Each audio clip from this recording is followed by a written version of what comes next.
We are doing a deep dive into the thermodynamics of temporal endurance. And I have to admit, when I first saw thermodynamics in a business paper, I sort of rolled my eyes and thought, okay, here we go, another fancy metaphor. And Katz is really aggressive about that, right in the abstract. He says this is not a metaphor. He's proposing a planning science. The core idea is that organizations are knowledge systems, and just like physical systems, they are subject to entropy. He calls it knowledge thermodynamics. So, basically, we can't just will a company to last forever. Right. Katz argues permanence is an illusion. You cannot build a company to last forever any more than you can build a fire that burns forever without adding more wood. It violates the laws of the universe. Well, that's a cheerful start, but the implications here are wild. Mm-hmm. We're going to talk about why those big, hairy, audacious goals might actually be what killed Motorola, and this part actually scared me, why modern AI systems might collapse in as little as 12 hours. It is a sobering read, but it shifts the whole conversation from, cultural determinism, this idea that if we just believe hard enough, we'll succeed, to thermodynamic inevitability. It's less about blame and more about the limits of structure itself. Okay, let's get into the machinery of this. Knowledge thermodynamics. If this isn't a metaphor, how does physics apply to, say, a mission statement? We have to start with the second law of thermodynamics. You remember high school physics? Vaguely. Yeah. Disorder increases, right? Exactly. In physics, entropy disorder always increases unless you add energy. If you start maintaining a house, it falls apart. The roof leaks, paint peels, you have to input energy to keep it structured. Katz argues the exact same thing happens to meaning. He calls it semantic entropy. Semantic entropy. So the meaning of words just degrades. Precisely. Think about a core value, like integrity. When you start a tiny company, let's say it's just you and a co-founder in a garage, integrity means something very specific. You basically share a brain. Right. We know that integrity means we don't lie to clients and we pay our bills on time. Simple. But over time, without energy being put back in, that definition phrase, it gets disordered. New people join with their own history. They hear integrity and think, oh, that means following the letter of the law. Someone else thinks it means being brutally honest with coworkers. Katz makes a distinction here I found really helpful. In physical systems, you add energy to prevent decay.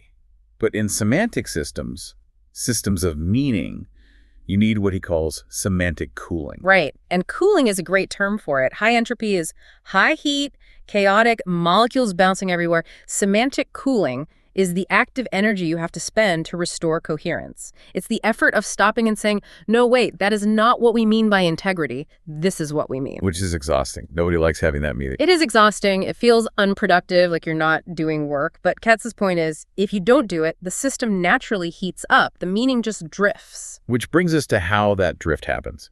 He has these two variables that sound like they're from a rocket manual.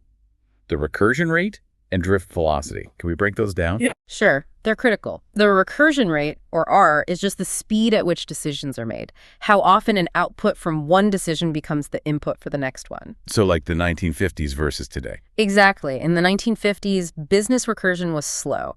You made a plan, typed it up, sent it through interoffice mail. A major decision might happen once a quarter. And today? It's minutes. Slack, email, AI. The loop, the recursion, is incredibly fast. And then there's drift velocity. And that's the rate at which the meaning shifts away from the original intent with each one of those cycles. He uses the telephone game analogy, which I think everyone gets. Right. I whisper, innovation is key to you. You whisper it to the next person. By the time it gets to the 10th person, it becomes renovation is free. Exactly. Now, in a business, people aren't mishearing the words, but they have different biases, incentives, backgrounds, so the meaning drifts just a tiny bit with every single handoff. But here's the really scary math that Katz lays out. He says you don't need a big misunderstanding if the drift is just 0.03%. I mean, basically negligible. But you compound that over 10,000 interpretation cycles. You get a 30% displacement of meaning. 30%, that is massive. Think about what that actually means. You have a company with thousands of employees, and they're all interpreting customer first, making 10,000 collective decisions on it over a year. Then the definition of customer first is shifted by a third.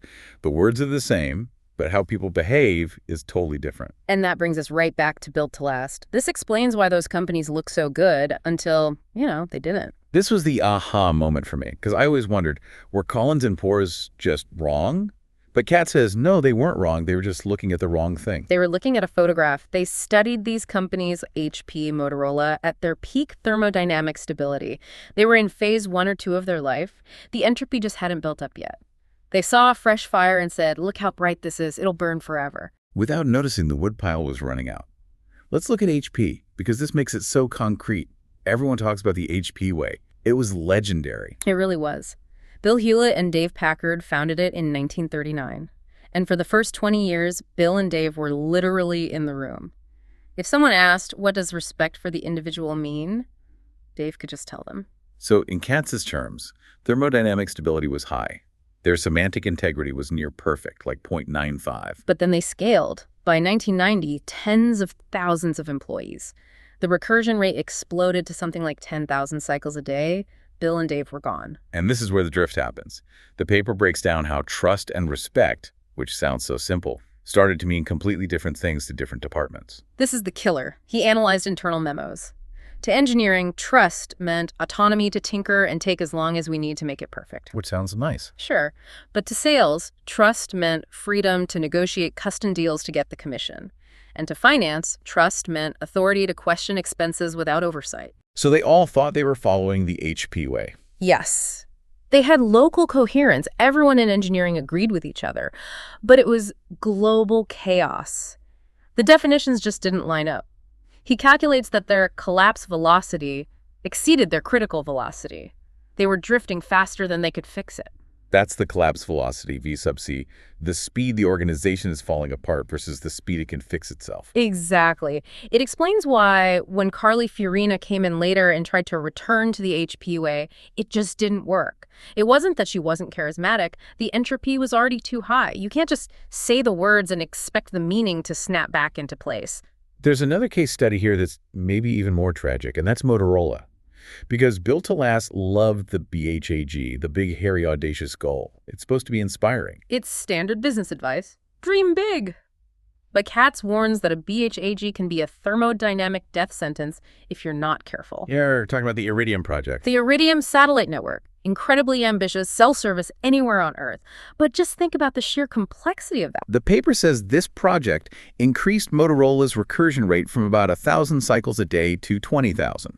Because of the technical complexity, the global coordination, they cranked up the speed of decision-making. But, and this is the key, they didn't increase their ability to correct errors. Katz calculates this accelerated their collapse velocity by 150-fold. 150 times faster toward the cliff. Wow. They needed 500,000 subscribers. They got 20,000. It wasn't just a bad strategy. They effectively overheated the organization. They couldn't maintain coherence across such a complex project at that speed. The BHAG killed them. So the big, hairy, audacious goal basically acted like throwing gasoline on a fire. It increased the heat without increasing the cooling. They ramped up the entropy production, but the governance stayed the same. Okay, now, this is all history. But the reason this paper is making waves in 2026 isn't just because of history, it's because of what's happening right now. We have to talk about AI. This is the pivot. If you think the recursion rate of HP was fast, AI increases that by orders of magnitude. We're talking systems that make millions of decisions in seconds. He calls it recursion on steroids. And he has some data here on domain-specific collapse. Basically, how long can an AI run on its own before it just turns into nonsense? The numbers are terrifying. For financial AI, so high-speed trading, market analysis, Katz found the collapse window is about 12 hours. 12 hours. So if you leave a financial AI alone for half a day, it starts hallucinating. Essentially, yes, because the recursion is so high and the tolerance for drift is so low. In finance, a tiny drift in the meaning of risk or leverage can be catastrophic. And what about other fields? Any better? A bit. Legal AI lasts about 72 hours. Medical AI, maybe 5 days. But the point is, none of them are permanent. They all collapse. And this brings up a huge point about humans. We keep hearing AI will replace us, that we're just the training wheels, Katz says. No. He calls it the axiom of observer-system coupling, or pH, is greater than 0.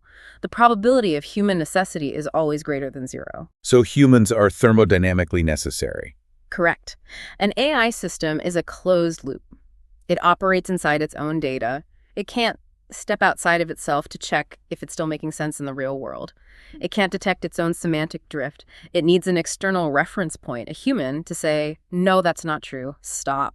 We're the anchors of truth. We are the semantic cooling mechanism. We are the ones who inject the fresh energy to reduce the entropy.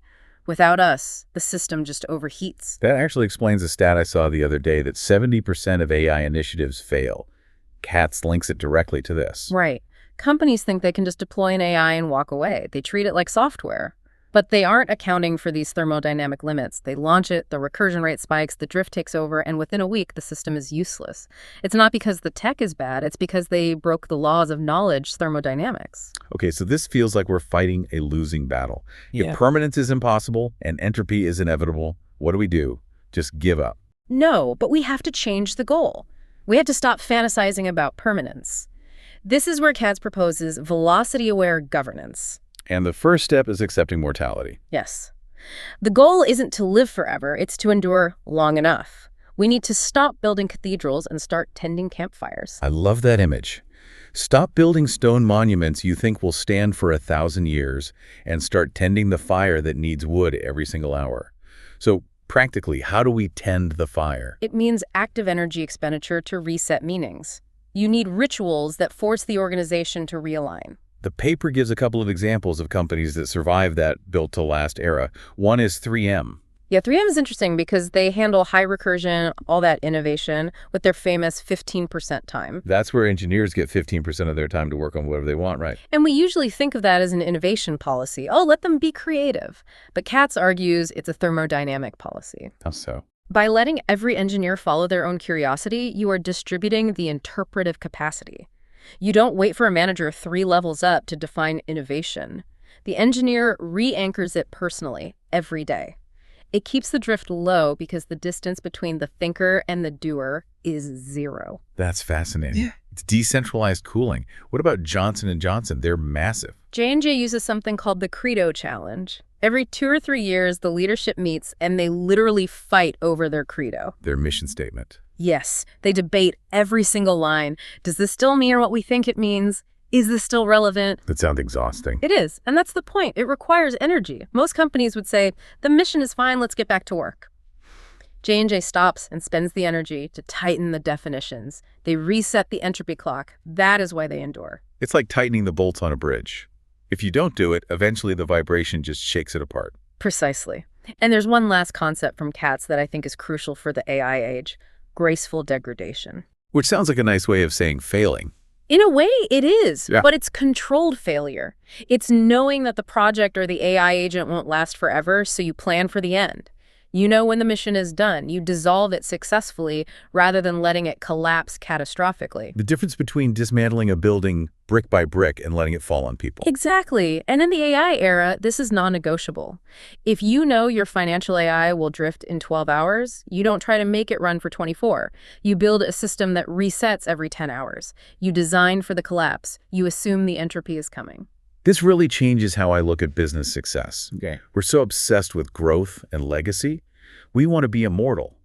But Katz is saying, look, you are fighting physics. You're fighting the universe. It's a shift from that built-to-last mindset, the cathedral mindset, to the built-to-endure temporally mindset. You're managing a process, not building a monument. You're the gardener, not the architect. So what does this all mean for the listener? If I'm running a team or just managing my own career? I think the big takeaway is to look at your collapse velocity. Are you moving so fast, making so many decisions that you've lost track of what you're actually trying to do? Is your grift outpacing your ability to fix it? And are you applying enough cooling? Are you stopping to ask, wait, does success still mean what we thought it meant 6 months ago? Because if you aren't, the entropy is accumulating. It doesn't matter how good your intentions are. If you don't put in the energy to reset the meaning, chaos wins. It's just a matter of time. I want to leave everyone with the image from the very end of Katz's paper. It's such a poignant detail. The annotated copy. Yeah. Katz mentions finding a first edition copy of Built to Last in a used bookstore. And it was heavily annotated notes, underlines, coffee stains. And it turned out it had belonged to a senior executive at one of those companies that eventually failed. And at the very end of the book, on the back page, this executive had scribbled a question. He wrote, "If we followed every principle, why didn't we last?" It's almost heartbreaking. You could just feel the frustration. And Katz's answer. Because nothing lasts forever. In a universe of entropy, the only victory available is lasting long enough to matter. Long enough to matter. I think that's a better goal than immortality anyway. I think so too. So take a look at your organization, or even your life. Ask yourself, is your collapse velocity moving faster than your ability to fix it?